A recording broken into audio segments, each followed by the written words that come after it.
Assalamualaikum warahmatullahi wabarakatuh. Sobat Azul rahimakumullah. Abu Nawas tiba-tiba dicari Baginda Raja. Dia kalang kabut mencari keberadaan sosok cerdas nan humoris itu. Ternyata Abu Nawas sedang pergi mengembara. Baginda Raja lalu mengerahkan beberapa pasukan. Tapi Abu Nawas tidak juga ditemukan. Pasalnya, saat pasukan berangkat mencari, Abu Nawas sudah pulang di rumahnya. Mengetahui kabar dirinya dicari Baginda Raja, Abu Nawas segera menghadap ke istana. Baginda Raja kemudian menyampaikan keinginannya untuk membangun istana di langit. Kenapa Baginda Raja menginginkan itu? Tanya Abu Nawas. Raja-raja di negeri tetangga sudah mampu membangun istana-istana megah, Abu Nawas. Mungkinkah kita bisa membangun istana di langit? Kemungkinan itu selalu ada, Baginda Raja, kata Abu Nawas pede. Baiklah, kalau begitu aku minta bantuan kamu untuk membuatnya, tutur Baginda Raja. Abu Nawas terperanjat. Ia menyesal telah mengatakan kemungkinan mewujudkan istana di langit. Jangankan membangun istana di awang-awang, membangun sebuah gubuk kecil pun sudah merupakan hal yang mustahil dikerjakan. Abu Nawas berpikir keras, sampailah ia ingat dulu pernah bermain layang-layang. Inilah yang membuat dia girang. Abu Nawas tidak menyia-nyiakan waktu lagi. Dirinya bersama beberapa kawannya merancang layang-layang raksasa berbentuk segi empat. Setelah rampung, baru Abu Nawas melukis pintu-pintu serta jendela-jendela dan ornamen-ornamen lainnya. Ketika semuanya selesai, Abu Nawas dan kawan-kawannya menerbangkan layang-layang raksasa itu dari suatu tempat yang dirahasiakan. Begitu layang-layang raksasa berbentuk istana tersebut mengapung di istana, penduduk negeri pun menjadi gempar. Baginda Raja girang bukan kepalang. Benarkah Abu Nawas berhasil membangun istana di langit? Dengan tidak sabar, beliau didampingi beberapa orang pengawal bergegas menemui Abu Nawas. Abu Nawas berkata dengan bangga, "Paduka yang mulia, istana pesanan Paduka telah selesai." Ucap Abu Nawas. "Engkau benar-benar hebat, wahai Abu Nawas," pungkas Baginda Raja.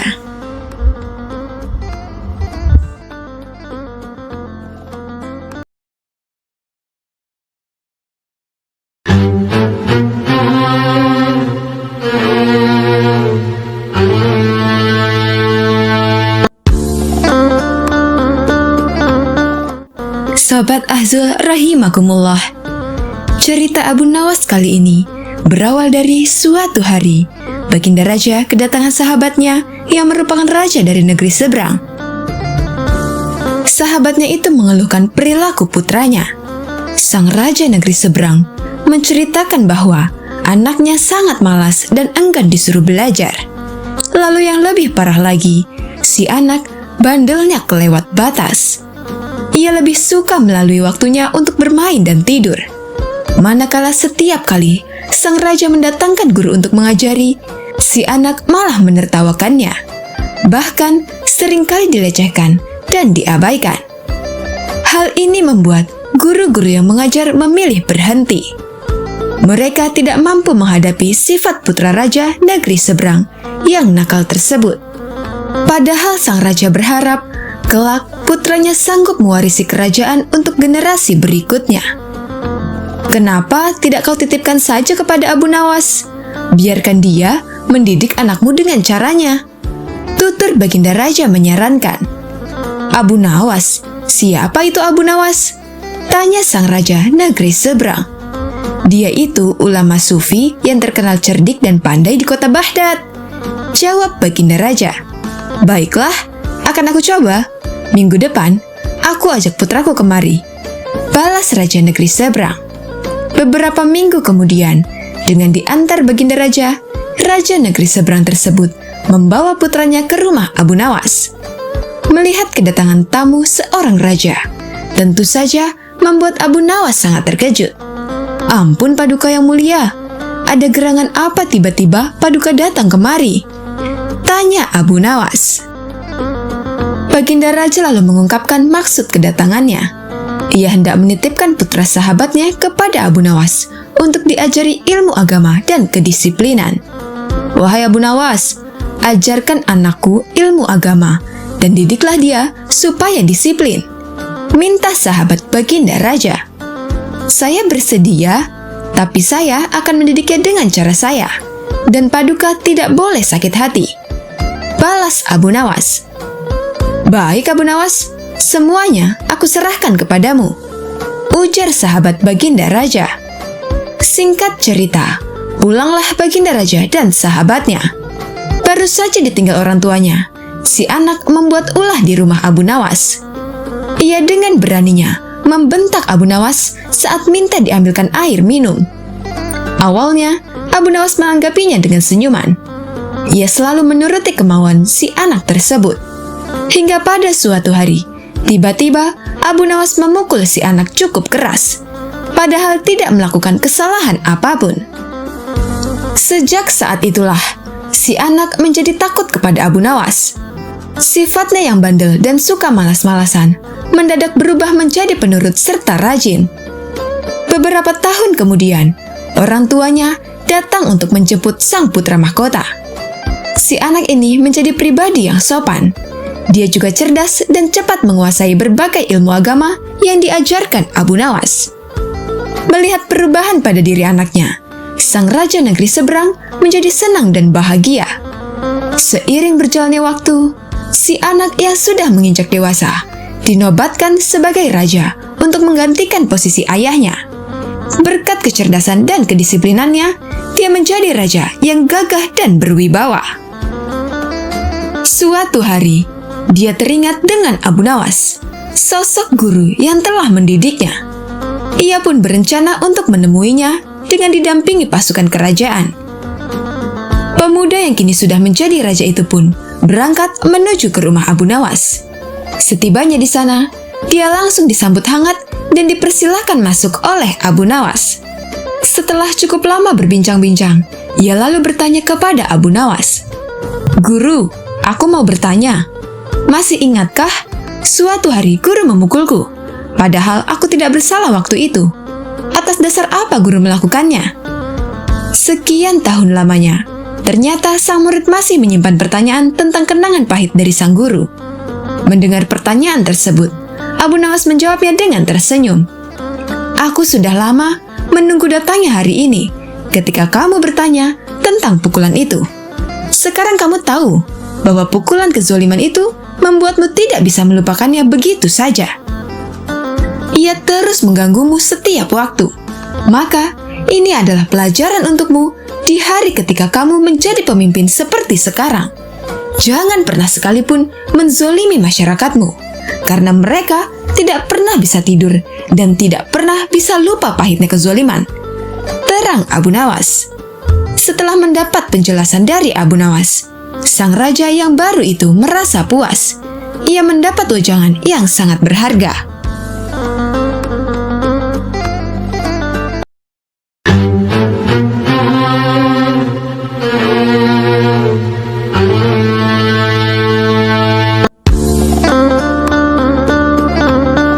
Sobat Azul rahimakumullah, Abu Nawas mendapat ujian serta pertanyaan dari baginda raja.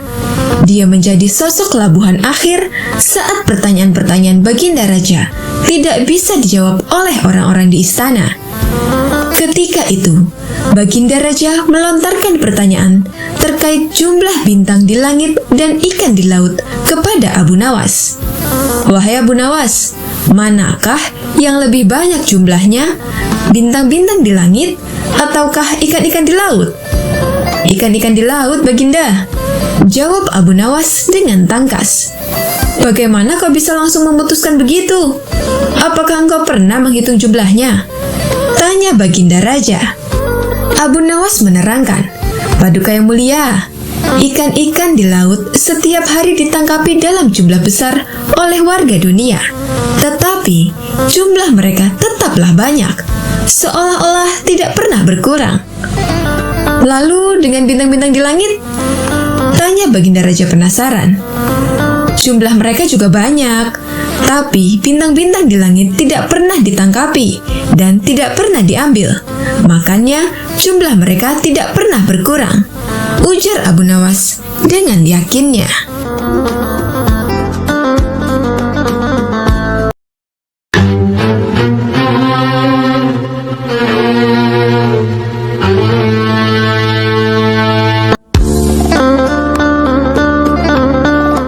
Sobat Ahzul rahimakumullah. Kisah berawal saat Abu Nawas mendapat tantangan dari rekan-rekannya untuk melakukan perbuatan yang tidak disukai Baginda Raja. Tetapi Abu Nawas diminta jangan sampai membuat Baginda Raja marah dan bahkan harus membuatnya tertawa. Jika berhasil, maka ia akan mendapat 1000 dirham. Ya sudah, besok kita bertemu raja, dan aku akan melakukan hal yang dipandang tabu, ucap Abu Nawas yang mendapat ide.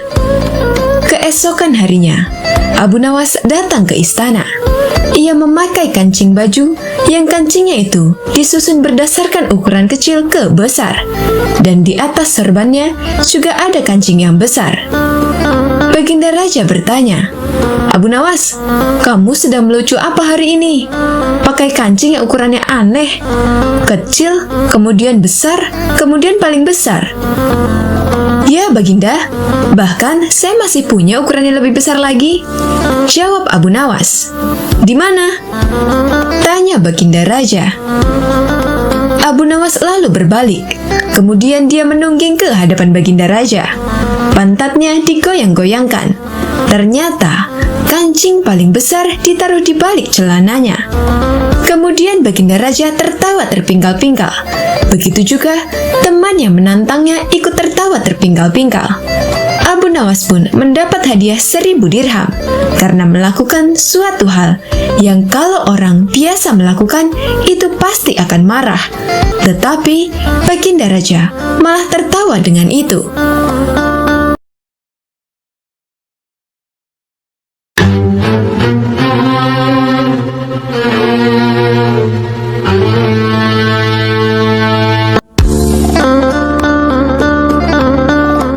Sobat Ahzul rahimakumullah.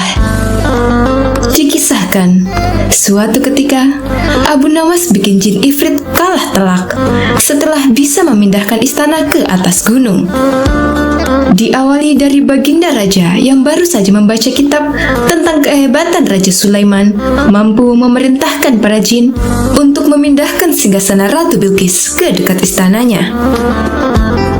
Baginda Raja membaca Al-Quran Surah An-Naml ayat 39 hingga 40 yang artinya, jin ifrit berkata, "Akulah yang akan membawanya kepadamu sebelum engkau berdiri dari tempat dudukmu, dan sungguh aku kuat melakukannya dan dapat dipercaya." Seorang yang mempunyai ilmu dari kitab berkata, "Aku akan membawa singgasana itu kepadamu sebelum matamu berkedip." Maka ketika dia Sulaiman melihat singgasana itu terletak di hadapannya, dia pun berkata, "Ini termasuk karunia Robku untuk mengujiku. Apakah aku bersyukur atau mengingkari nikmatnya?" Barang siapa bersyukur, maka sesungguhnya dia bersyukur untuk kebaikan dirinya sendiri. Dan barang siapa ingkar, maka sesungguhnya Robku Maha Kaya, Maha Mulia. Baginda Raja mencermati ayat tersebut. Jin ifrit saja bisa dikalahkan seorang ulama. Berarti manusia lebih sakti daripada jin. Ulama di masa Raja Sulaiman lebih cepat memindahkan singgasana Ratu Bilqis dibanding jin ifrit. Ulama itu mampu membawa singgasana ke hadapan Nabi Sulaiman sebelum dia mengedipkan mata.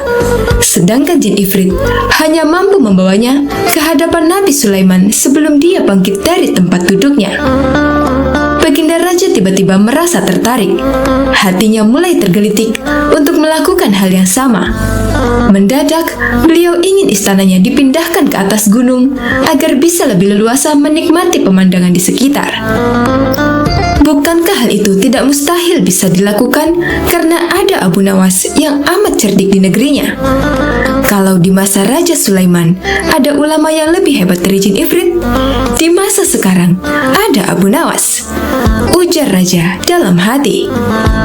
Raja pun segera memanggil Abu Nawas. Setelah Abu Nawas dihadapkan, baginda raja bersabda, "Sanggupkah engkau memindahkan istanaku ke atas gunung, agar aku lebih leluasa melihat negeriku?" Abu Nawas tidak langsung menjawab. Ia berpikir sejenak hingga keningnya berkerut. Tidak mungkin menolak perintah baginda raja, kecuali kalau ingin dihukum. Akhirnya Abu Nawas terpaksa menyanggupi proyek raksasa itu. Ada satu lagi permintaan baginda raja. Pekerjaan itu harus selesai hanya dalam waktu 1 bulan. Karena kemampuanmu belum teruji, maka kamu punya waktu sebulan untuk melakukan permintaanku itu, ujar baginda raja. Abu Nawas pulang dengan hati masyghul. Setiap malam, ia hanya berteman dengan rembulan dan bintang-bintang. Hari-hari dilewati dengan kegundahan. Tidak ada waktu yang lebih berat dalam hidup Abu Nawas, kecuali hari-hari ini. Tetapi pada hari ke-9, Abu Nawas tidak lagi merasa gundah gulana. Keesokan harinya, Abu Nawas pergi menuju istana. Ia menghadap baginda raja untuk membahas pemindahan istana. Dengan senang hati, baginda raja akan mendengarkan apa yang diinginkan Abu Nawas. "Ampun tuanku, hamba datang ke sini hanya untuk mengajukan usul untuk memperlancar pekerjaan hamba nanti," kata Abu Nawas. "Apa usul itu?" tanya baginda raja. "Hamba akan memindahkan istana baginda yang mulia tepat pada hari raya Idul Kurban, yang kebetulan hanya kurang dari 20 hari lagi." "Kalau hanya itu usulmu, baiklah," kata baginda raja. "Satu lagi baginda raja," ucap Abu Nawas menambahkan. "Apa lagi?" tanya baginda raja. "Hamba mohon baginda raja menyembelih 10 sapi yang gemuk untuk dibagikan langsung kepada para fakir miskin," kata Abu Nawas. "Usulmu kuterima," pungkas baginda raja. Abu Nawas pulang dengan perasaan riang gembira. Kini tidak ada lagi yang perlu dikhawatirkan. Toh, nanti bila waktunya sudah tiba, ia pasti akan dengan mudah memindahkan istana baginda raja. Jangankan hanya memindahkan ke puncak gunung, ke dasar samudra pun Abu Nawas mampu melakukannya. Desas-desus mulai tersebar ke seluruh pelosok negeri. Hampir semua orang harap-harap cemas. Tetapi sebagian rakyat merasa yakin atas kemampuan Abu Nawas. Karena selama ini Abu Nawas belum pernah gagal melaksanakan tugas-tugas aneh yang dibebankan di atas pundaknya. Namun ada beberapa orang yang meragukan keberhasilan Abu Nawas kali ini.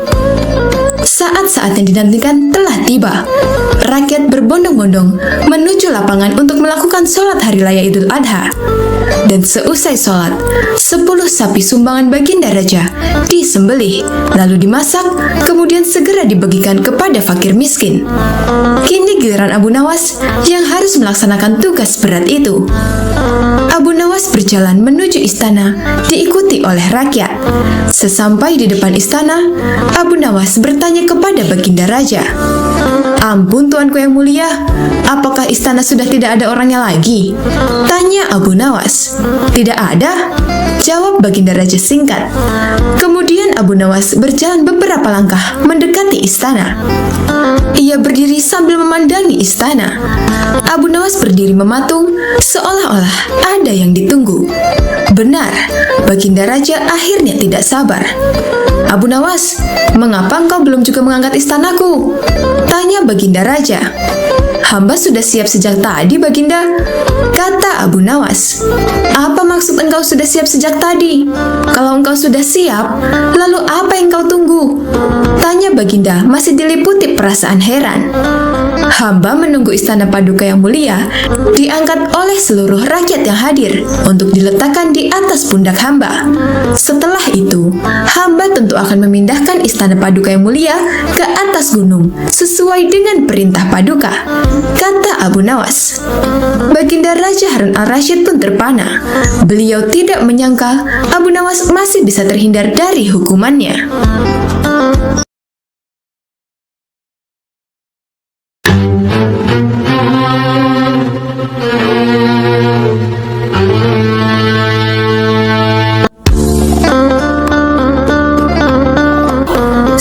Azul rahimakumullah.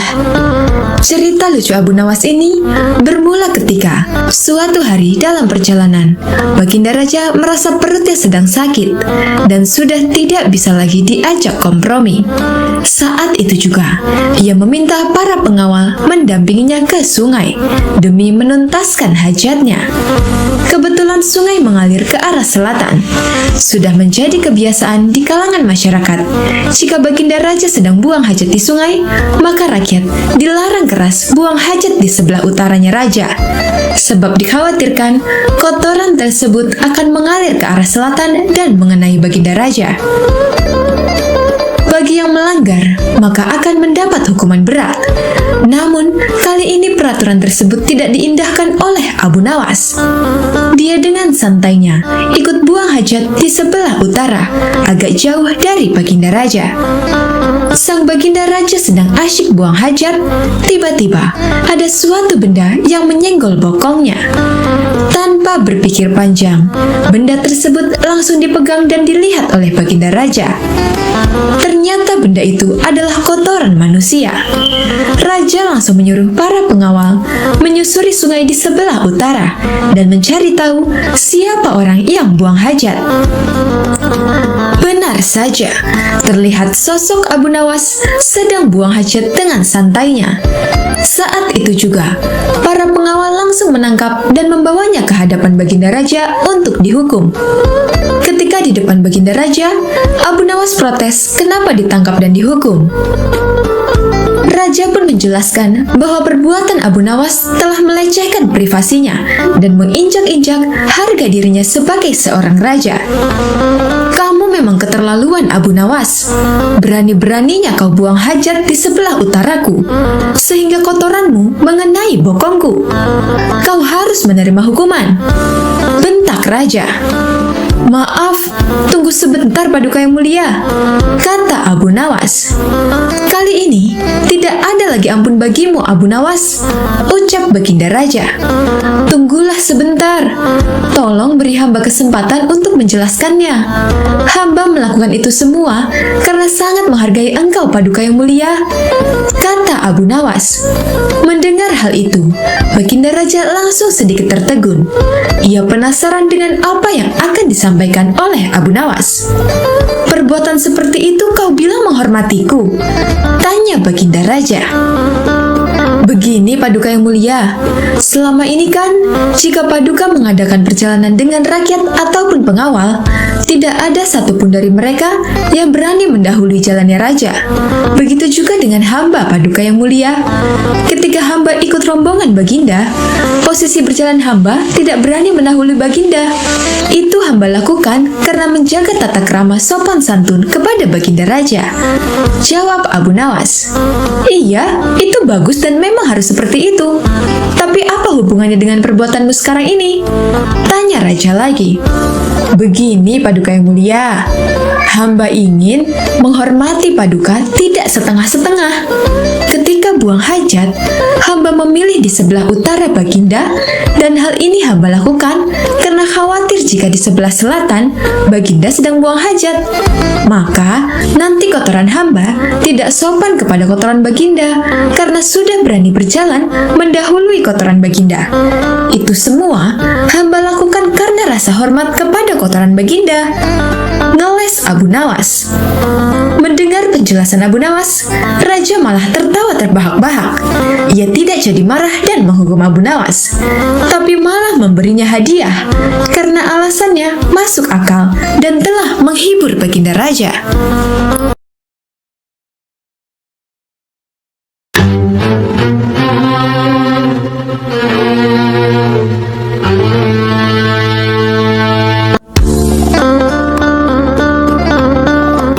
Sobat Azul rahimakumullah, Abu Nawas mendadak dipanggil ke istana untuk menghadap Baginda Raja.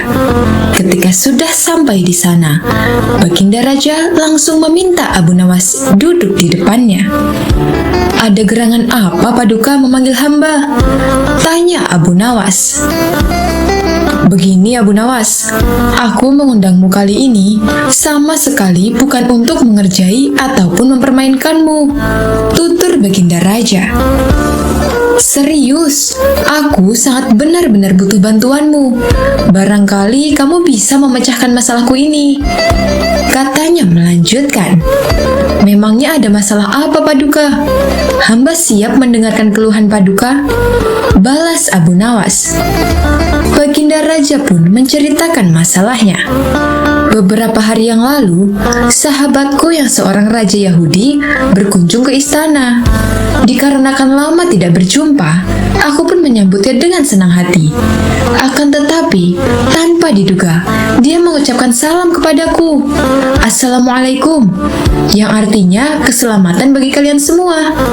Tanpa pikir panjang, aku segera menjawabnya sesuai dengan yang diajarkan Islam, yaitu ketika mendapat salam dari orang yang bukan orang Islam, hendaklah menjawab dengan ucapan Wassalamualaikum, yang artinya kecelakaan bagi kamu.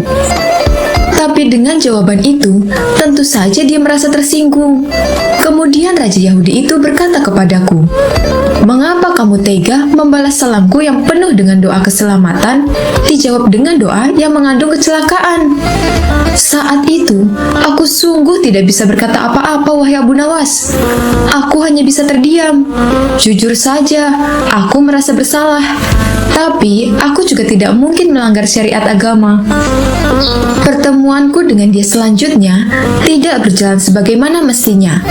Aku sudah berusaha menjelaskan bahwa aku hanya menjalankan apa yang dianjurkan dalam Islam. Akan tetapi dia masih tidak bisa menerima penjelasanku. Akibatnya, dia memandang kurang baik dengan ajaran Islam. Dan ketika dia akan pamit pulang, sempat mengatakan kepadaku, "Bila kau mempunyai alasan yang bisa kuterima atas jawaban salammu, kita akan tetap bersahabat. Tetapi kalau kau tidak menemukan alasannya, maka persahabatan kita pun berakhir. Aku tunggu jawabanmu di pertemuan berikutnya." Beber Baginda Raja. Setelah mendengar panjang lebar penuturan cerita itu, Abu Nawas dengan santainya berkata, "Kalau itu permasalahannya, insya Allah hamba bisa memberi jalan keluar dan Paduka masih bisa tetap bersahabat baik dengan Raja Yahudi itu." "Benarkah Abu Nawas?" tanya Baginda Raja kegirangan. Raut wajah Baginda Raja yang tadinya sedih, mendadak langsung berubah menjadi ceria. "Cepat katakan kepadaku, wahai Abu Nawas, jangan biarkan aku menunggu," minta Baginda Raja yang tidak sabar. Abu Nawas lalu menjelaskan, "Nanti, kalau Paduka bertemu lagi dengan Raja Yahudi itu, katakan saja kepadanya, hanya di dalam agama Islamlah yang tidak menyekutukan Tuhan, karena Islam tidak berkeyakinan Tuhan itu punya anak. Sedangkan agama Yahudi menganggap Uzair adalah anak Tuhan. Begitu juga dengan Nasrani yang menganggap Isa adalah anak Tuhan. Wajar bila orang Islam membalas salam kepada orang yang bukan Islam dengan kalimat Wassalamualaikum, yang artinya celakalah bagi kalian. Kalimat itu bukan berarti mendoakan orang untuk celaka, melainkan semata-mata karena ketulusan dan kejujuran Islam yang masih bersedia memperingatkan orang lain atas kecelakaan yang akan menimpanya bila mereka tetap berpegang teguh pada keyakinan yang keliru." Mendengar solusi yang diberikan Abu Nawas, kegundahan Baginda Raja langsung sirna seketika. Kali ini saking gembiranya, Baginda Raja menawarkan agar Abu Nawas memilih sendiri hadiah yang disukainya. Tapi Abu Nawas tidak memilih apa-apa karena baginya tidak selayaknya menerima upah dari ilmu agama yang disampaikan.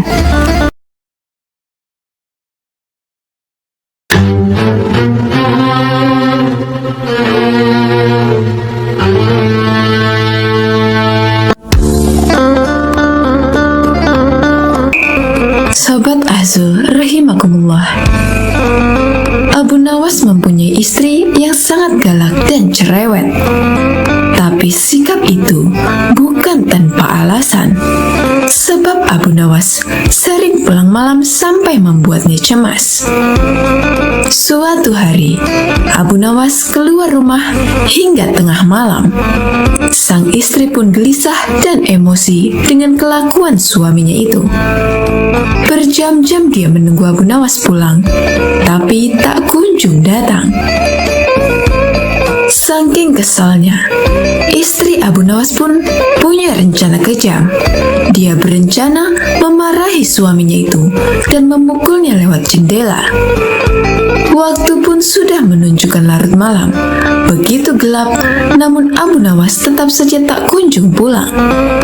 Tiba saja, istrinya mendengar suara seperti orang yang hendak masuk dari jendela rumah yang terbuat dari kayu. Mendengar suara itu, istri Abu Nawas pun langsung siap siaga untuk melancarkan aksinya. Ia siap-siap memegang balok untuk memberi pelajaran kepada suaminya itu. Ia berpikir bahwa Abu Nawas sengaja masuk rumah melalui jendela karena takut kesemprot oleh istrinya. Kemudian masuklah seseorang melalui jendela yang ukurannya relatif kecil itu. Pencahayaannya yang tidak terlalu terang, seketika istri Abu Nawas memukulnya berkali-kali hingga orang itu terkapar lemas, tak berdaya akibat pukulannya yang sangat keras. "Ampun, ampun," kata orang yang diduga Abu Nawas itu. Melihat itu, istri Abu Nawas merasa puas karena misinya ini telah berhasil. Sehingga orang yang dipukulinya itu lemas tak berdaya. Dengan nada yang keras, ia meminta orang itu untuk bangun. "Ayo cepat bangun. Lain kali jangan diulangi lagi dengan pulang larut malam," kata istri Abu Nawas. Namun anehnya, orang itu juga tak kunjung bangun. Istri Abu Nawas pun penasaran dan memeriksanya. Betapa terkejutnya ia. Ternyata orang yang dipukulinya itu bukanlah suaminya, tapi maling yang mencoba ingin masuk ke dalam rumahnya. Istri Abu Nawas pun berteriak. Lalu warga sekitar beramai-ramai mendatangi rumah Abu Nawas, kemudian meringkus maling itu. Wah, hebat sekali. Pencuri ini sampai terbaring tak berdaya di lantai. Mungkin butuh waktu berminggu-minggu agar bisa pulih kembali, kata salah satu warga. Maaf Pak, saya tidak bermaksud menyakitinya. Apalagi sampai separah itu. Hanya kekeliruan saja Pak, ucap istri Abu Nawas. Keliru bagaimana? Tanya warga. Waktu itu, ia masuk melalui jendela dapur, dan saya kira suami saya yang baru pulang berpesta dengan teman-temannya. Makanya langsung saya gebuk, tanya istri Abu Nawas. Kemudian tak lama, Abu Nawas pun datang dan melihat ceritanya itu. Ia merasa bersyukur sambil tersenyum kecil karena bukan dirinya yang dipukuli oleh istrinya. Untung saja bukan saya yang dihajar. Makanya jangan main pukul. Beginilah akibatnya, tandas Abu Nawas.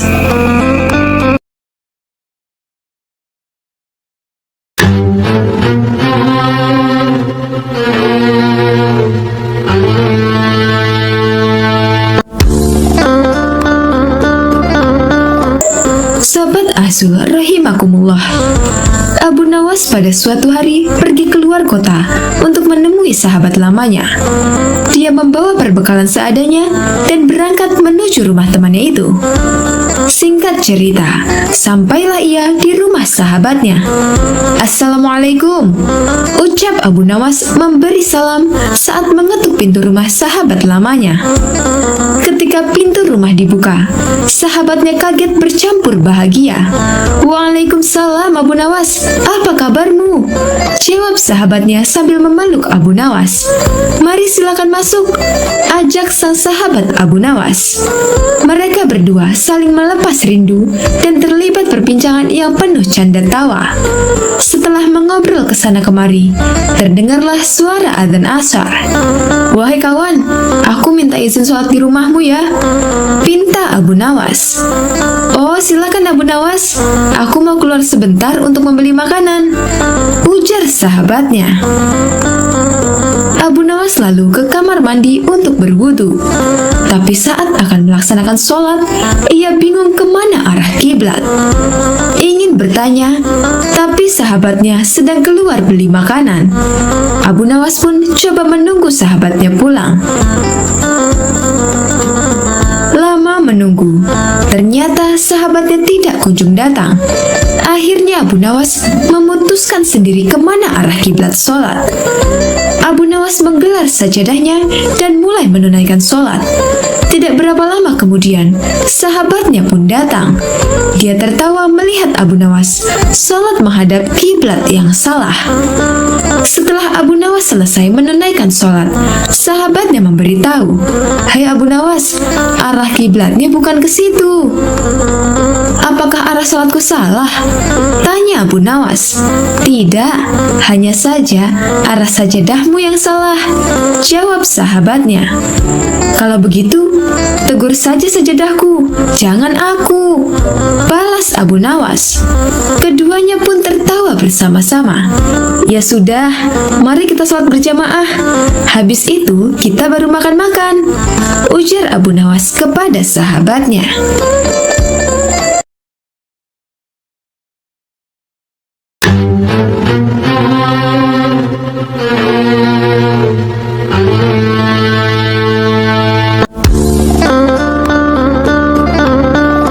Sobat Azul rahimakumullah, Abu Nawas suatu hari mendapat keluhan dari istrinya. Ini terkait kondisi keuangan keluarga mereka yang sangat terpuruk. Sang istri meminta Abu Nawas mencari nafkah tambahan agar bisa memenuhi kebutuhan sehari-hari.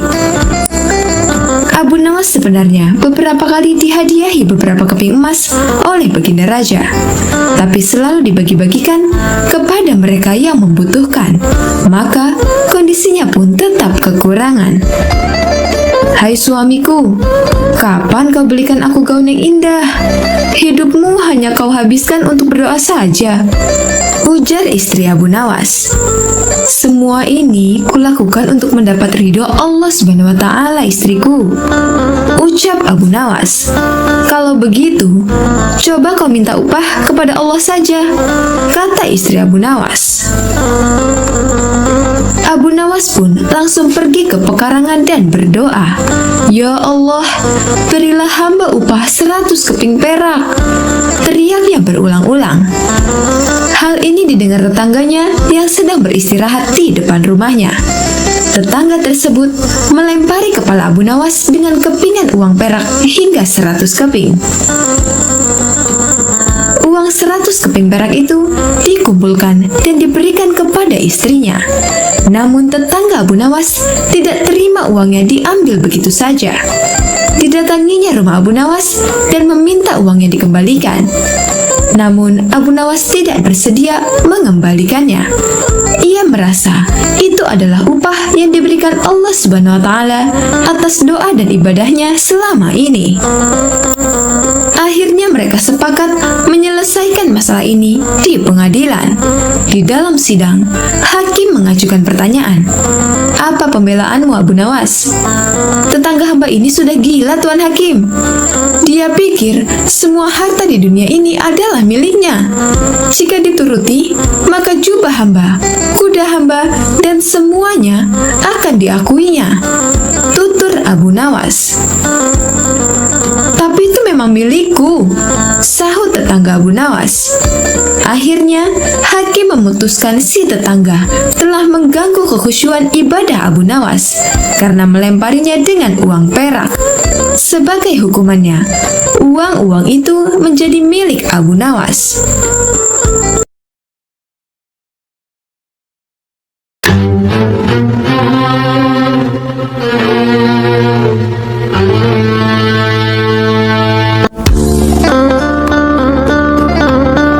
Sobat Azul rahimakumullah, Abu Nawas bisa bagi 5 telur ke 3 orang tanpa dipecah.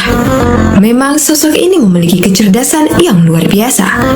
Ia juga bisa menyelesaikan masalah-masalah yang rumit hingga selalu memberikan keputusan yang adil. Kemampuan Abu Nawas ini pun membuat penasaran Baginda Raja. Suatu hari, ia mengumpulkan semua menteri di istana dan menanyakan soal Abu Nawas. "Adakah di antara kalian yang paham dengan Abu Nawas?" tanya Raja mengawali pembicaraan. Mendengar pertanyaan Baginda Raja, seketika itu pula seluruh menteri yang hadir berdiri sambil menundukkan kepala pertanda bahwa mereka juga mendengar nama Abu Nawas. "Apakah kalian tahu di mana Abu Nawas tinggal?" tanya Raja lagi. Kemudian salah satu menteri pun maju dan mengungkapkan bahwa dirinya tahu di mana Abu Nawas tinggal. "Hamba tahu tempat tinggal Abu Nawas, wahai Paduka yang mulia," kata menteri tersebut. Saat itu juga, rasa penasaran Baginda Raja ingin mengetahui sosok Abu Nawas kian membesar. Dia kemudian memerintahkan pengawal mempersiapkan kuda menuju rumah Abu Nawas. Rombongan Raja berangkat dan membuat heboh para tetangga di sekitar rumah Abu Nawas. Sementara Abu Nawas sendiri masih terlihat santai di dalam rumahnya dengan handuk masih melilit karena mau mandi. Tidak lama kemudian, pengawal kerajaan beserta raja pun datang. Abu Nawas langsung melilitkan handuk di kepalanya layaknya sorban. Melihat penampilan Abu Nawas yang nyeleneh, membuat raja tidak bisa menahan tawa. "Siapa kamu?" tanya raja kepada Abu Nawas. Kemudian salah satu pengawal kerajaan berbisik kepada Baginda Raja bahwa orang itulah yang bernama Abu Nawas. Namun, Abu Nawas justru menjawab pertanyaan Baginda Raja dengan sangat nyeleneh. "Saya ini adalah Dewa Bumi, Paduka yang mulia." Mendapat jawaban itu, Raja tidak mau kalah cerdik. Kemudian meladeni dengan pertanyaan nyeleneh juga kepada Abu Nawas. "Jika kamu memang Dewa Bumi, tolong besarkan bentuk mata para pengawalku yang sipit ini," pinta Baginda Raja. Abu Nawas yang cerdik juga tidak mau kalah. Dia kemudian langsung memberi jawaban yang membuat Baginda Raja kagum. "Ampun Baginda Raja, untuk membesarkan bentuk mata prajurit Baginda, itu adalah tugas Dewa Langit. Saya ini Dewa Bumi dan hanya bertugas bagian pusar ke bawah, sedangkan bagian pusar ke atas itu tugas Dewa Langit," ucap Abu Nawas ngeles. Baginda Raja pun tertawa dengan jawaban itu dan mengundang Abu Nawas datang ke istananya. Begitu tiba di istana, Abu Nawas diajak masuk ke ruangan Baginda Raja yang di situ hanya ada mereka berdua. Tidak lama kemudian, datang istri Baginda Raja atau Permaisuri membawa 5 butir telur. Saat itu juga terlintas di pikiran Baginda Raja untuk memberikan pertanyaan sulit kepada Abu Nawas. "Hai Abu Nawas, tolong bagi 5 butir telur ini kepada 3 orang secara adil tanpa dipecah," tantang Baginda Raja. Tentu saja permintaan itu membuat Abu Nawas harus berpikir keras. Namun, karena dia sangat cerdas, perintah itu pun langsung dijalankan Abu Nawas. 1 telur untuk Baginda, karena Baginda Raja sudah memiliki 2 telur. Kemudian 1 telur untuk hamba, karena hamba juga sudah punya 2 telur. Terakhir, untuk Permaisuri 3 telur, karena beliau sama sekali tidak punya telur. Sejenak Baginda Raja terdiam. Ia masih bingung dengan maksud Abu Nawas. Tidak lama kemudian, Baginda Raja menyadari maksud ucapan Abu Nawas.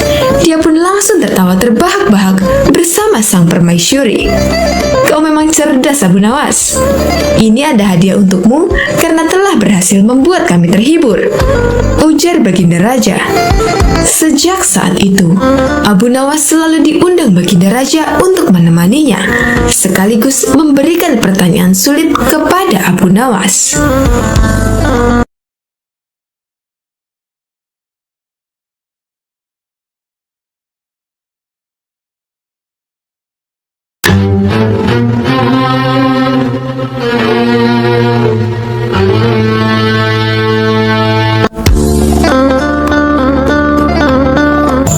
Sahabat Azul rahimakumullah. Kisah diawali dari seorang menteri istana yang mempunyai anak suka menabuh rebana. Mungkin hal ini sekilas terlihat wajar, tapi dibalik kebiasaan itu membuat orang tuanya sangat terganggu. Bagaimana tidak, mulai siang hingga malam, si anak terus menabuh rebana. Perilaku ini tentu saja membuat orang tuanya resah setiap malam. Ketika menjelang istirahat, si bocah masih saja menabuh rebana. Ia akan berhenti manakala sudah mulai mengantuk. Begitu juga saat siang hari, ketika suasana terik matahari yang panas, si anak menabuh rebana tanpa henti. Dikarenakan sudah tidak tahan dengan perilakunya, sang ayah yang seorang menteri coba menasihatinya, tapi si anak tidak peduli. Ini membuat ayahnya sangat emosi. Lalu rebana yang ada di tangan anaknya segera direbut dan dibuang. Melihat hal itu, anaknya langsung mengamuk. Ia berteriak semalaman sampai pagi, bahkan nekat akan terjun ke sumur. Untunglah beberapa pekerja rumah segera menghalau niat anak sang menteri. Atas kejadian ini, dengan sangat terpaksa Tuan Menteri mengembalikan rebana kepada anaknya. Si anak pun kembali ceria dan menabuh rebananya tanpa henti. Suatu ketika, salah satu pekerja menghadap Tuan Menteri. "Ampun Tuan Menteri, sepertinya anak Tuan diganggu makhluk halus, sebab perilaku dan kebiasaannya sangat tidak wajar. Kenapa Tuan tidak minta bantuan orang pintar saja?" kata si pelayan menyarankan. Atas saran si pelayan, maka dipanggillah seorang tabib untuk menyembuhkan kebiasaan aneh sang anak. Sang tabib menasihati kepada si anak bahwa jika terus menabuh rebana akan melubangi gendang telinganya. Namanya saja anak kecil, dia tidak menghiraukan nasihat tersebut. Dikarenakan usahanya tidak membuahkan hasil, esok harinya dipanggillah tabib kedua. Tapi tabib kedua mengatakan bahwa menabuh rebana adalah kegiatan suci dan harus dilakukan hanya pada acara-acara khusus. Usaha ini juga menemui kegagalan. Maka dipanggillah tabib ketiga. "Hamba perhatikan, anak Tuan memang susah dikendalikan. Lebih baik kalian mengalah saja sebagai orang tua," kata tabib ketiga. "Mengalah bagaimana maksudnya?" tanya Tuan Menteri. "Biarkan anak Tuan menabuh rebana sesuka hati, agar Tuan sekeluarga tidak terganggu.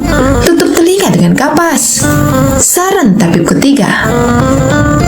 Namun saran tersebut ditolak mentah-mentah oleh keluarga Tuan Menteri. Hari berikutnya, Tuan Menteri memanggil tabib keempat. Sang tabib membawakan buku berisi cerita dongeng anak.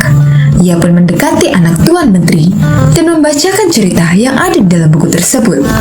Awalnya si anak tertarik, tapi akhirnya memilih kembali menabuh rebana. Usaha tabib keempat pun dianggap gagal. Begitu juga dengan tabib kelima. Meskipun membacakan mantra, si anak tetap saja tidak menunjukkan perubahan. Hal ini membuat Tuan Menteri kewalahan menghadapi anak satu-satunya itu. Sampai akhirnya terlintas di benaknya untuk meminta bantuan Abu Nawas. Maka pergilah Tuan Menteri menemui Abu Nawas. Ia pun menceritakan permasalahan yang sedang dialaminya. Setelah mendengar keluhan Tuan Menteri, Abu Nawas kemudian bertanya, "Di rumah Tuan, apakah ada palu dan pahat?" Mendengar pertanyaan tersebut, Tuan Menteri menjadi heran. "Ada? Tapi apa hubungannya Abu Nawas?" kata Tuan Menteri balik bertanya. "Nanti Tuan juga akan tahu. Ayo, lebih baik kita segera ke rumah Tuan," ajak Abu Nawas. Singkat cerita, sampailah Abu Nawas di rumah Tuan Menteri. Di sana, Abu Nawas terus memperhatikan si anak yang tengah asyik menabuh rebana tanpa henti. Abu Nawas lantas berkata kepada Tuan Menteri, "Mana palu dan pahatnya?" Tuan Menteri pun segera memberikannya. Abu Nawas lalu mendekati si anak dengan membawa palu dan pahat. "Aku perhatikan kamu semangat sekali menabuh rebana," tanya Abu Nawas. "Iya, karena bunyinya keras dan merdu. Jawab si anak. Benarkah? Aku jadi penasaran, ingin tahu apa yang ada dalam rebana itu. Coba kamu congkel isinya. Balas Abu Nawas sambil memberikan palu dan pahat. Si anak yang juga penasaran menuruti apa yang dikatakan Abu Nawas. Dia langsung memahatnya dengan palu, sehingga membuat rebana tersebut pecah dan tidak bisa lagi digunakan. Si anak pun hanya bisa menyesali nasibnya. Ia mau menangis dan mengamuk, tapi tidak berani, karena yang merusak rebananya adalah dirinya sendiri. Hal ini membuat sang menteri sangat gembira, karena sang anak akhirnya tidak memainkan rebananya lagi. Ia pun memuji kecerdikan dari Abu Nawas.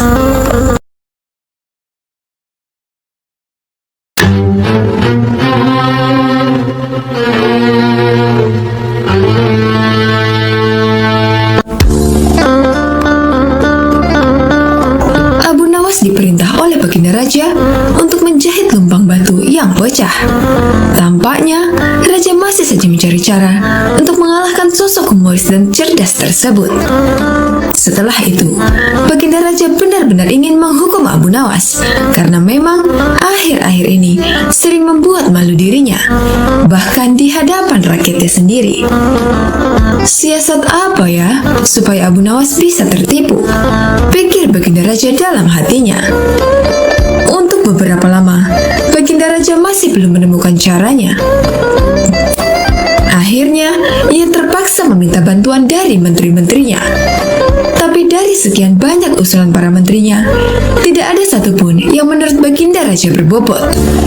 Tipuan yang kalian usulkan sangat mudah dipecahkan. Jangankan Abu Nawas, aku sendiri bisa dengan mudah menebaknya, ujar Baginda Raja merasa tidak puas. Tiba-tiba, penasihat kerajaan berkata, "Ampun Paduka yang mulia, bukankah Paduka mempunyai batu lumpang yang sudah retak? Suruh saja Abu Nawas menjahitnya." Mendengar hal itu, Baginda Raja langsung kegirangan. "Usulanmu bagus. Aku setuju dengan idemu. Cepat panggil Abu Nawas kemari," kata Baginda Raja. Singkat cerita, datanglah Abu Nawas menghadap Baginda Raja. "Ampun beribu, ampun Paduka yang mulia. Ada gerangan apa Paduka memanggil hamba?" tanya Abu Nawas. "Aku ada tugas baru untukmu," ujar Baginda Raja. "Tugas apakah itu wahai Paduka yang mulia?" tanya Abu Nawas lagi. "Aku punya lumpang yang terbuat dari batu, tapi sayangnya retak dan terbelah menjadi dua. Aku ingin kau menjahit lumpang itu agar menyatu lagi," tutur Baginda Raja. Tubuh Abu Nawas mendadak berkeringat mendengar perintah tersebut. Wajahnya langsung berubah menjadi pucat. "Jebakan apa lagi ini? Mana ada batu bisa dijahit?" gerutu Abu Nawas dalam hatinya. Abu Nawas, kenapa kamu malah bengong? Aku kasih waktu sehari. Kalau kau tidak bisa, maka akan mendapat hukuman," gertak Baginda Raja. "Sekarang kau pulang dan bawa lempang batu yang retak ini," perintah Baginda Raja. Setelah itu, Abu Nawas pamit kembali pulang. Setibanya di rumah, dia langsung pergi mengumpulkan batu-batu kecil yang serupa dengan lumpang batu tersebut. Keesokan harinya, Abu Nawas pergi menuju istana dengan membawa batu-batu kecil dan lumpang batu milik Baginda. Setelah sampai di istana, Baginda Raja langsung bertanya kepada Abu Nawas. "Hai Abu Nawas, apakah lumpang batunya sudah dijahit?" tanya Baginda Raja. "Ampun Paduka yang mulia, hamba sudah mengumpulkan batu-batu kecil yang sama persis jenisnya dengan lumpang batu milik Paduka, dan hamba minta tolong kepada Paduka untuk memilihkan serat dari batu-batu kecil yang hamba kumpulkan. Setelah itu, hamba akan jahit batu lumpang milik Paduka," jawab Abu Nawas. "Apa-apaan kau ini? Siapa juga yang dapat membuat batu sekecil itu menjadi benang?" tanya Baginda Raja. "Ampun beribu, ampun Paduka yang mulia. Tapi lempang batu mirip paduka kan tidak bisa bila dijahit pakai benang biasa. Lempang batu itu harus dijahit dengan benang yang terbuat dari batu juga, ujar Abu Nawas. Mendengar penjelasan Abu Nawas, Baginda Raja pun tak bisa berbuat apa-apa. Kau memang cerdik, Abu Nawas, ungkap Baginda Raja dalam hati. Dengan terpaksa Baginda Raja kembali membebaskan Abu Nawas. Sosok humoris itu pun lolos dari hukuman meskipun tidak bisa menyelesaikan tugas mustahil yang diberikan Baginda Raja.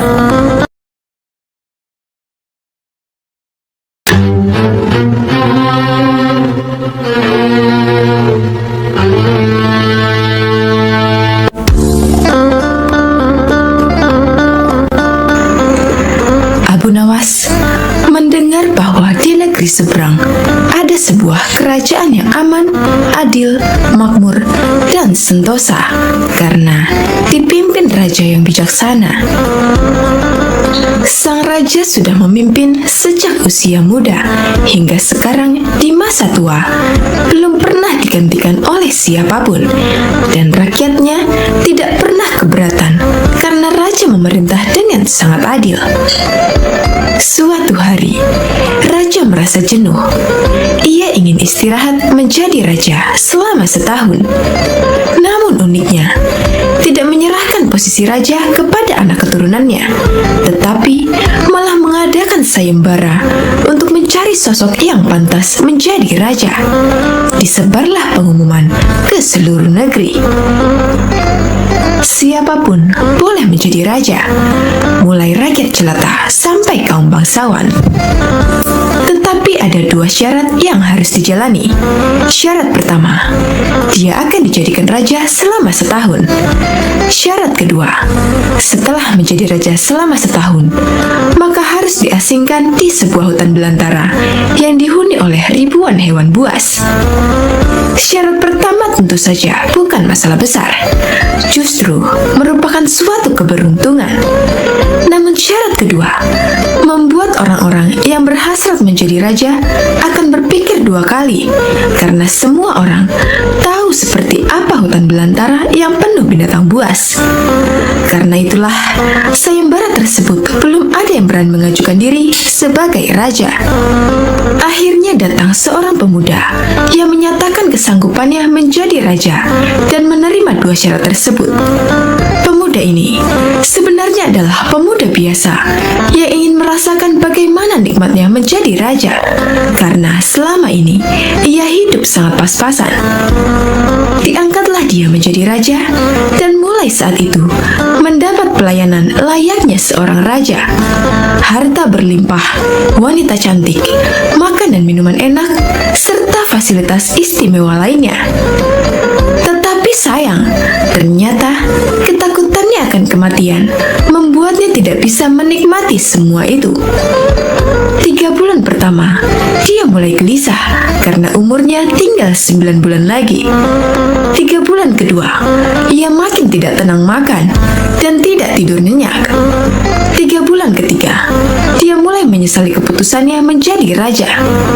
3 bulan terakhir, si pemuda makin stres berat karena hidupnya tinggal beberapa bulan dan kesenangan yang dicari selama ini tidak bisa dirasakan.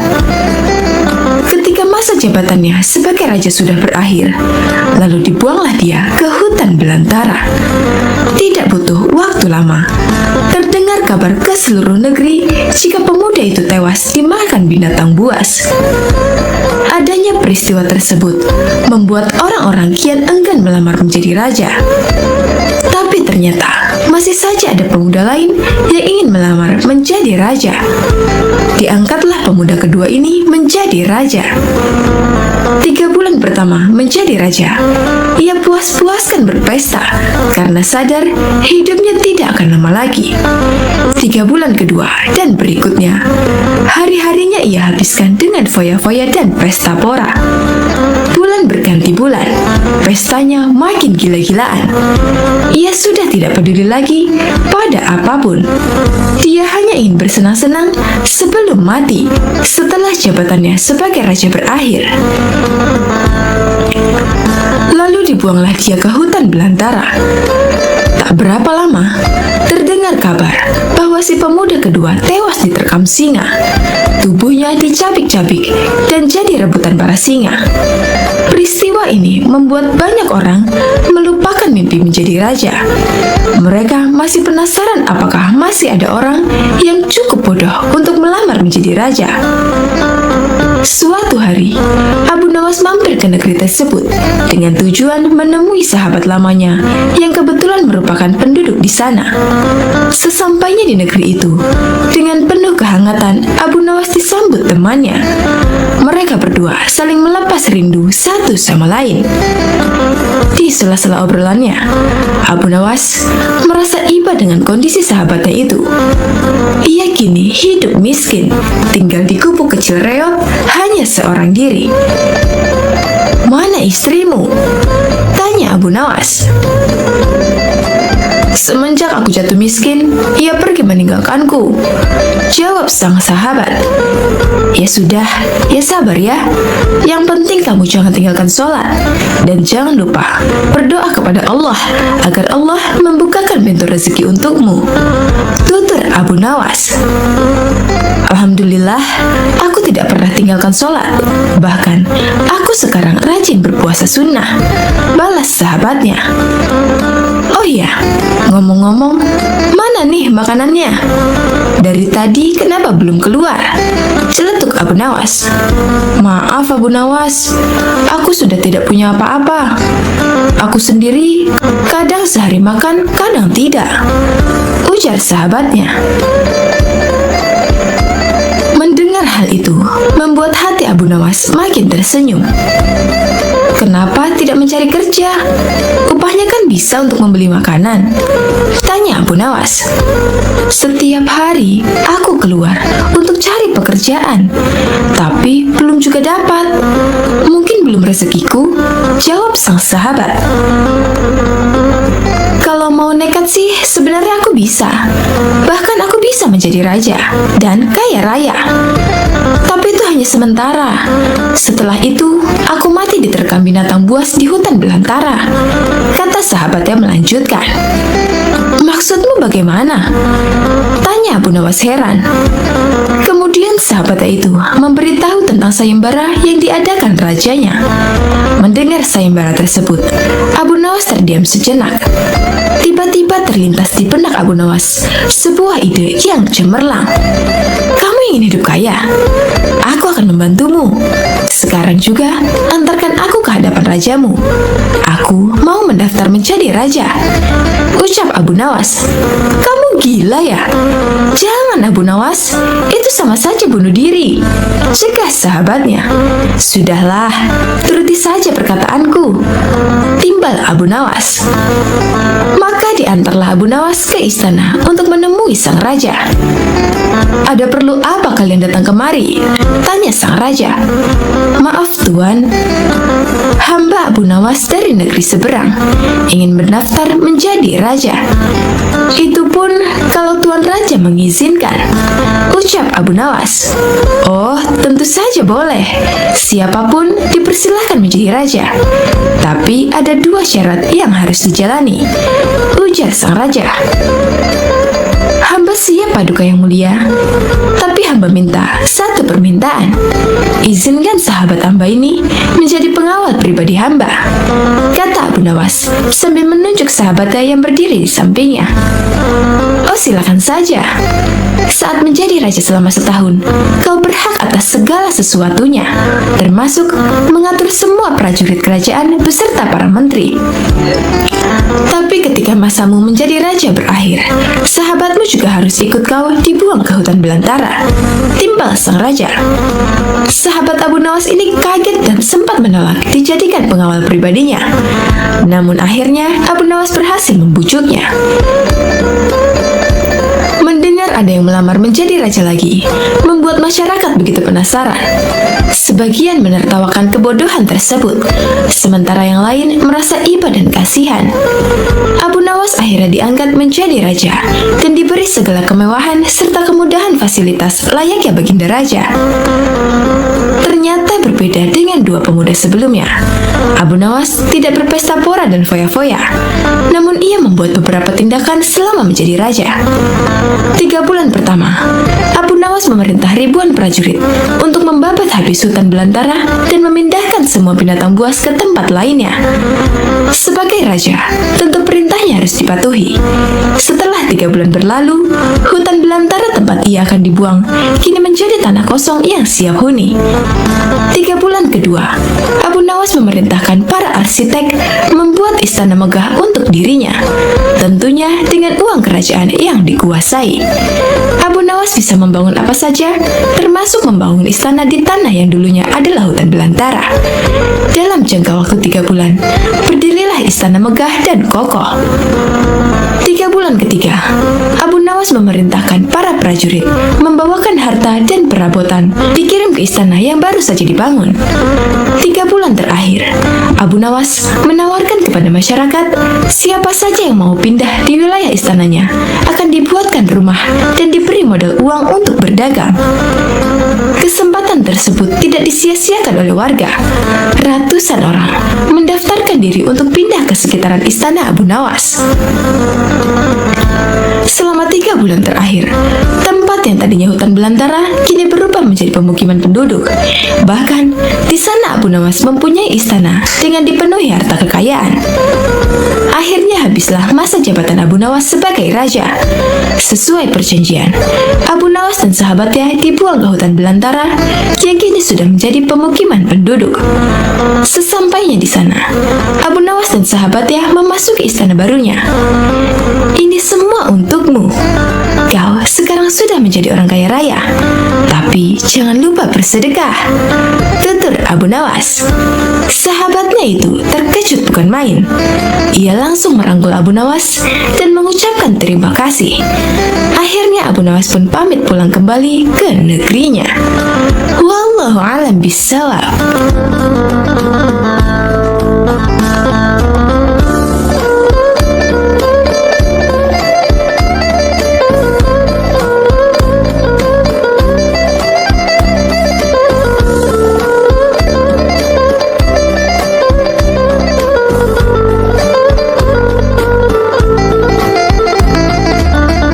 Sobat Ahsul, rahimakumullah. Abu Nawas adalah salah seorang penyair terbesar sastra Arab klasik. Abu Nawas sering dikisahkan sebagai sosok yang bijaksana sekaligus jenaka. Saat ini kita telah banyak mendengar tentang kisah-kisah Abu Nawas yang begitu menarik, jenaka, dan penuh hikmah. Tapi, ada satu kisah yang menarik, dan mungkin banyak dari teman-teman yang penasaran di mana Abu Nawas berhasil menjawab pertanyaan dari Raja Harun al-Rasyid tentang manakah yang lebih dahulu diciptakan antara telur dan ayam. Namun ada sebagian juga yang berpendapat bahwasannya kisah-kisah Abu Nawas yang ada sekarang adalah sebuah dongeng belaka. Jadi kebenarannya hanya Allah Subhanahu wa Ta'ala yang Maha mengetahui. Untuk itu, kisah ini cukup dijadikan sebagai pengetahuan dan diambil hikmahnya saja. Pada suatu hari, Raja Harun al-Rasyid sedang merasa bahagia karena dia mendapati ayam betinanya telah bertelur. Melihat ayam yang bertelur, sang raja dapat ide untuk membuat sayembara kepada masyarakat. Lalu sang raja pun mengumpulkan orang-orang atau rakyatnya itu di sebuah lapangan yang luas. Kemudian sang raja berkata, "Wahai rakyatku, siapakah di antara kalian yang dapat menjawab pertanyaanku? Manakah yang lebih dulu diciptakan antara ayam dan telur? Barang siapa dari kalian yang berhasil menjawab pertanyaan dengan alasan yang logis, maka aku akan hadiahkan 1 peti penuh uang emas. Tapi apabila tidak mampu menjawabnya, maka dia harus menerima hukuman, yaitu di penjara." Ketika itu, memang orang-orang dalam kondisi keuangan yang susah. Makanya tidak sedikit dari mereka yang tertarik untuk ikut sayembara tersebut. Mereka begitu tertarik dengan hadiah yang dijanjikan. Tapi masalahnya, mereka juga tak cukup pintar untuk bisa menjawab pertanyaan tersebut dengan disertai alasan yang logis. Selain itu juga, mereka takut dimasukkan ke penjara apabila tak bisa menjawab pertanyaan dari sang raja. Akhirnya dari sekian banyak penduduk yang ada waktu itu, hanya 4 orang saja yang nekat mengikuti sayembara tersebut. Dan salah seorang di antaranya adalah Abu Nawas. Aturan dari sayembara ini ada 2. Yang pertama, mereka harus menjawab dengan masuk akal. Kemudian yang kedua, peserta harus bisa menjawab sanggahan dari sang raja. Singkat cerita, pada suatu hari dimulailah sayembara perlombaan tersebut dan keempat peserta telah siap di depan panggung. Ketika itu, banyak orang yang menyaksikan sayembara tersebut karena mereka pun sebenarnya penasaran, sekaligus ingin tahu mana yang lebih dahulu antara ayam atau telur. Orang-orang pun penasaran siapakah orang yang beruntung yang bisa mendapatkan emas 1 peti itu. Kemudian sang raja pun datang, lalu duduk di singgasananya di atas panggung tersebut. Mulailah ketika Raja Harun al-Rasyid memanggil peserta pertama untuk maju. Lalu sang raja bertanya, manakah yang lebih dulu ada, telur apa ayam? Kemudian peserta pertama ini menjawab, wahai raja, telurlah yang lebih dulu ada. Dan sang raja bertanya, kenapa telur yang pertama? Apa alasannya? Peserta ini menjawab, bila ayam yang lebih dulu ada, itu dirasa tidak mungkin, karena ayam berasal dari telur. Lalu sang raja bertanya lagi, kalau begitu, siapa yang mengerami telur tersebut? Mendengar pertanyaan dari raja ini, peserta pertama ini langsung pucat karena dia tidak tahu jawabannya apa. Karena peserta ini tidak mampu menjawab, raja pun memasukkan dia ke dalam penjara. Kemudian dipanggillah peserta yang kedua. Peserta kedua ini pun menjawab, wahai paduka raja, sebenarnya telur dan ayam tercipta dalam waktu yang bersamaan. Mungkin peserta kedua ini cari aman, biar dia tidak dimasukkan ke penjara seperti peserta pertama. Lalu sang raja pun bertanya, bagaimana bisa bersamaan?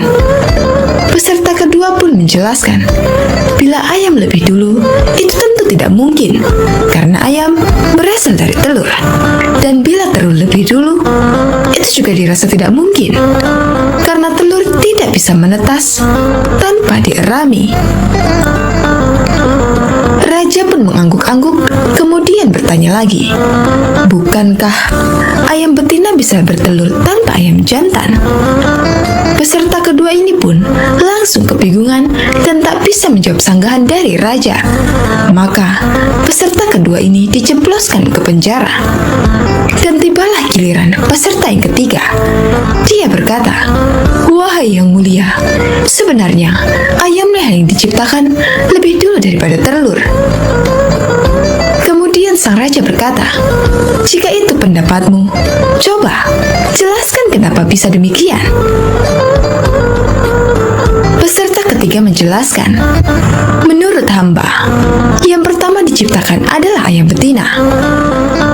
Raja pun bertanya lagi, lalu bagaimana bisa ayam betina bisa beranak pinak seperti sekarang, sedangkan ayam jantan saja tidak ada pada awalnya? Dan peserta yang ketiga ini pun menjelaskan, ayam betina bisa bertelur tanpa ayam jantan. Kemudian telur itu dierami sendiri, lalu menetas, dan jadi anak ayam jantan. Dan anak ayam itu, ketika menjadi ayam jantan dewasa, maka dia mengawini induknya sendiri. Mendengar alasan peserta ketiga ini, sang raja pun kembali menanyakan sesuatu. Bagaimana bila ayam betina itu mati sebelum ayam jantan itu mengawininya? Peserta ketiga ini pun akhirnya tak bisa menjawab sanggahan sang raja dan dia pun dimasukkan ke penjara juga. Akhirnya, tinggal peserta yang terakhir, yaitu Abu Nawas. Dengan sangat yakin, Abu Nawas menjawab, "Wahai yang mulia, yang pasti adalah telur dulu baru kemudian ayam." Raja pun bertanya, "Coba jelaskan secara logis, bagaimana bisa telur yang lebih dahulu dibandingkan ayam?" Dengan santai Abu Nawas berkata, "Karena ayam bisa mengenal telur, sedangkan telur tidak bisa mengenal ayam." Mendengar alasan dari Abu Nawas itu, raja sempat terdiam agak lama, dan ternyata sang raja kali ini tidak bisa menyanggah alasan Abu Nawas. Penonton pun bersorak kegirangan, maka Abu Nawaslah yang berhak mendapatkan uang emas 1 peti itu. Ada juga beberapa pendapat yang mengatakan tentang jawaban Abu Nawas tadi, yang katanya telur dulu daripada ayam itu hanyalah sebagai satire saja, supaya Raja Harun al-Rasyid tidak bisa membantah lagi. Maka dari itu, Abu Nawas menempatkan dirinya di paling akhir, seperti kisah tersebut. Abu Nawas menjadi peserta keempat, dimaksudkan sebagai taktik supaya Abu Nawas bisa memperhatikan terlebih dahulu 3 peserta lainnya, sehingga dia bisa mendapat jawaban yang cerdas seperti kisah tersebut. Jadi, di kisah tadi, Abu Nawas berkata, telur yang lebih dahulu ada dibandingkan ayam. Namun, jika dilihat dari sisi lain, mengatakan bahwasannya ayamlah yang lebih dulu ada.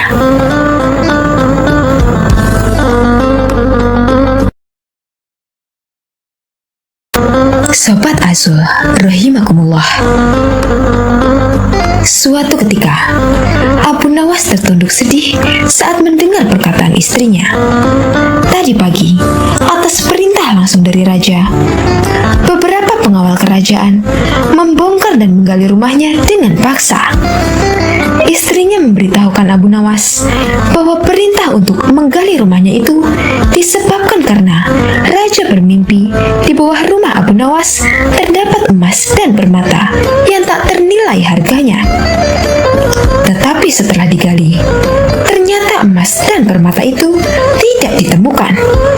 Yang membuat Abu Nawas kesal dan bersedih adalah raja tidak meminta maaf kepada Abu Nawas. Bahkan tidak ada ganti rugi atas kerusakan yang telah dibuat orang-orang kerajaan. Lama Abu Nawas berpikir, tapi belum juga ia menemukan cara untuk membalas perbuatan raja. Makanan yang dihidangkan oleh istrinya tidak dimakan karena nafsu makannya telah hilang. Malam pun tiba, tetapi Abu Nawas tetap tidak beranjak dari tempatnya semula. Keesokan harinya, Abu Nawas melihat lalat-lalat mulai menyerbu makanan Abu Nawas yang sudah basi. Tiba-tiba, ia tersenyum gembira. Abu Nawas berkata kepada istrinya, "Tolong ambilkan kain penutup makananku dan sebatang besi." "Untuk apa?" tanya istrinya bingung. "Aku akan membalas perbuatan raja yang seenaknya merusak rumah kita," jawab Abu Nawas. Dengan wajah berseri-seri, Abu Nawas berangkat menuju istana. Tiba di istana, Abu Nawas memberi salam hormat dan berkata kepada raja, "Maaf raja, aku menemuimu untuk mengadukan perlakuan tamu-tamu yang tak diundang. Mereka memasuki rumahku tanpa izin dan berani memakan makananku." "Siapakah tamu-tamu yang tak diundang itu, wahai Abu Nawas?" tanya sang raja. "Lalat-lalat ini, raja," kata Abu Nawas sambil membuka penutup piringnya. "Kalau bukan kepadamu, kepada siapa lagi aku harus mengadukan ketidakadilan ini?" lanjut Abu Nawas. "Keadilan seperti apa yang kamu inginkan dariku?" tanya raja. "Aku hanya ingin mendapatkan izin tertulis dari raja untuk bisa menghukum lalat-lalat ini," jawab Abu Nawas. Meskipun terdengar aneh, tetapi raja tidak bisa menolak permintaan Abu Nawas, karena saat itu para menteri sedang berkumpul di istana. Raja merasa malu jika menolak permintaan dari rakyatnya. Dengan terpaksa, Raja akhirnya membuat surat izin yang isinya memperbolehkan Abu Nawas untuk memukul lalat-lalat itu dimanapun mereka hinggap. Tanpa menunda-nunda lagi, Abu Nawas segera mengusir lalat-lalat dari piringnya. Lalat-lalat itu terbang dan hinggap di sana di sini. Dengan tongkat besi yang sudah sejak tadi dibawanya dari rumah, Abu Nawas mulai mengejar dan memukul lalat-lalat itu. Seekor lalat hinggap di kaca. Abu Nawas pun memukul kaca itu hingga pecah. Begitupun dengan lalat-lalat lain yang menempel di vas bunga dan patung hias. Abu Nawas memukul tongkat besinya ke segala arah, sehingga sebagian perabotan istana pun menjadi hancur. Bahkan Abu Nawas nekat memukul lalat yang kebetulan hinggap di guci sang raja. Raja pun tidak bisa berbuat apa-apa, kecuali menyadari kesalahannya karena telah merusak rumah Abu Nawas dan keluarganya. Setelah merasa puas, Abu Nawas pun pamit pulang. Kini, barang-barang kesayangan raja telah hancur lebur. Bukan itu saja, raja juga merasa malu. Ia sadar betapa kelirunya berbuat semena-mena kepada Abu Nawas. Abu Nawas yang selalu lucu dan sering menghibur banyak orang itu ternyata bisa sangat marah kepada orang yang mengganggunya. Sementara itu, Abu Nawas pulang dengan perasaan lega. Ia sudah tidak sabar ingin bercerita kepada istrinya di rumah tentang apa yang baru saja ia lakukan di istana.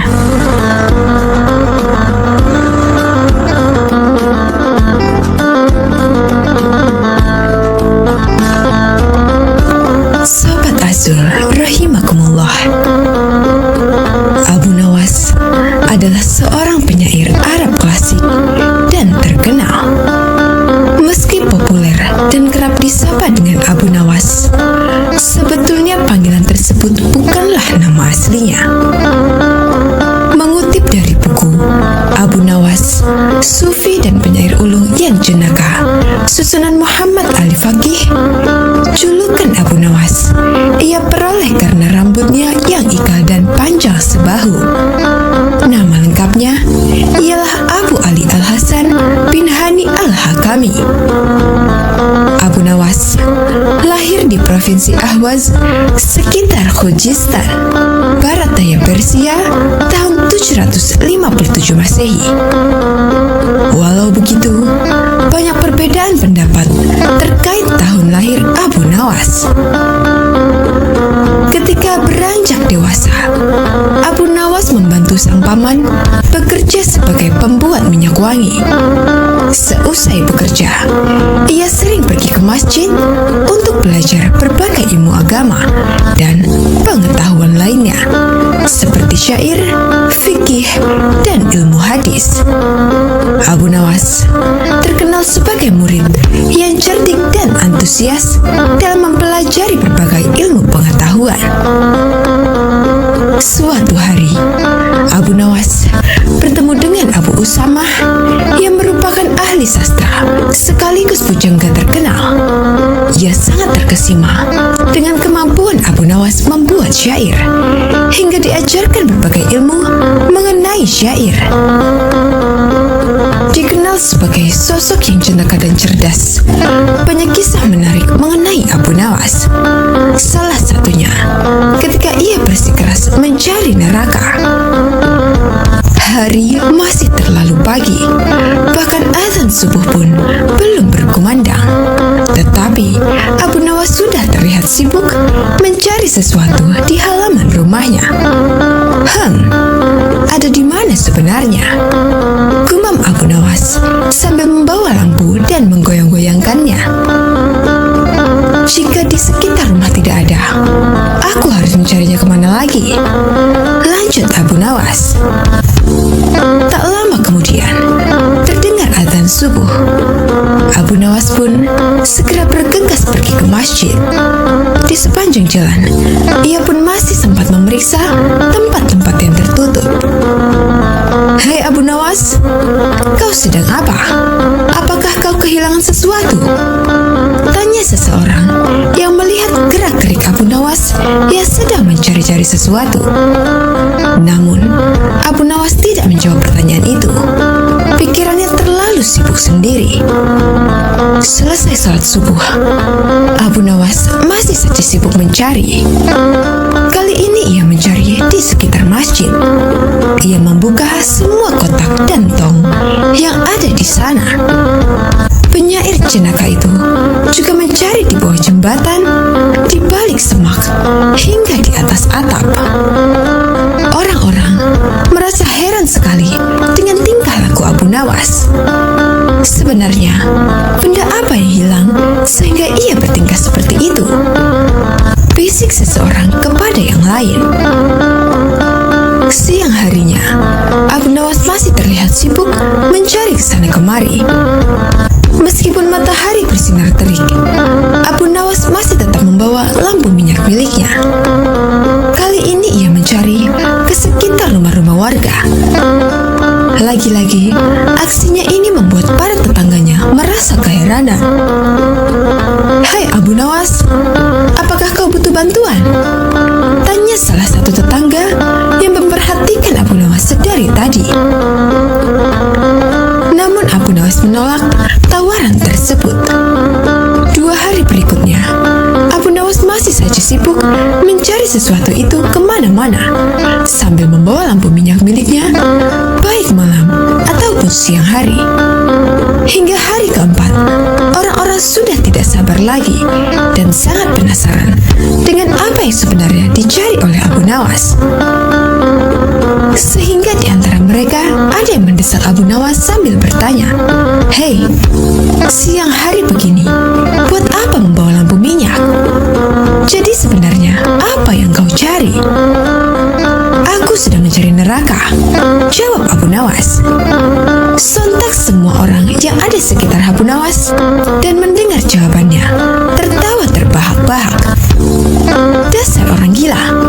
Ternyata Abu Nawas sudah gila," kata mereka.